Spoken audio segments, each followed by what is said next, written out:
అలా సాయంత్రం చల్లగాలికి బయట కూర్చుంటే ఈ తాతయ్య గారేమో సపోటా పళ్ళు తీసుకొచ్చారు. బుట్టలు మాత్రం భలే కట్టారు బండికి. ఒక డజన్ 50 రూపీస్ అంట. సరే 3 డజన్లు అయితే ఇచ్చేయండి అన్నాను. అలా ఇచ్చేయండి అన్న తర్వాత ఆయనేమో ఏరుకోమ్మ అన్నారు. మావారేమో కొండంతవి ఎలకన పట్టినట్టు మంచిగా ముగ్గిన పళ్ళని ఏరడం స్టార్ట్ చేశారు. చిన్న పాయింట్ ఏంటంటే ముసలి వాళ్ళ దగ్గర అయితే బేరం అడగొద్దండి. పెద్ద పెద్ద మాల్స్కి వెళ్ళినప్పుడు మనం ఫిక్స్డ్ రేట్గా ఉంటే తీసుకుంటాము. అలాంటప్పుడు వీళ్ళ దగ్గర ఎందుకు అడగాలనేది అయితే నేను అనుకుంటాను. అంటే వాళ్ళు ఎంత చెప్తే అంత కొనమని కాదు, మనకు నచ్చితే కొనుక్కోవాలి, లేదంటే లేదు, అంతవరకే. ఇదిగోండి వీడే మా చిన్నన్నయ్య, కంగారు మాస్టర్ అనమాట.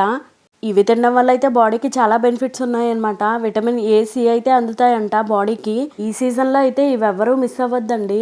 ఈ సమ్మర్ సీజన్లో సీజనల్గా మీరేమేమి ఫ్రూట్స్ తిన్నారో నాకు కామెంట్ సెక్షన్లో చెప్పండి. ఆ వీడియోస్లో కంటెంట్ నచ్చితే మీ ఫ్రెండ్స్ అండ్ ఫ్యామిలీ మెంబర్స్కి అయితే షేర్ చేయండి. వీడియో నచ్చితే లైక్ చేయండి. And last but not least subscribe to my channel Bobby గారు అమ్మాయి.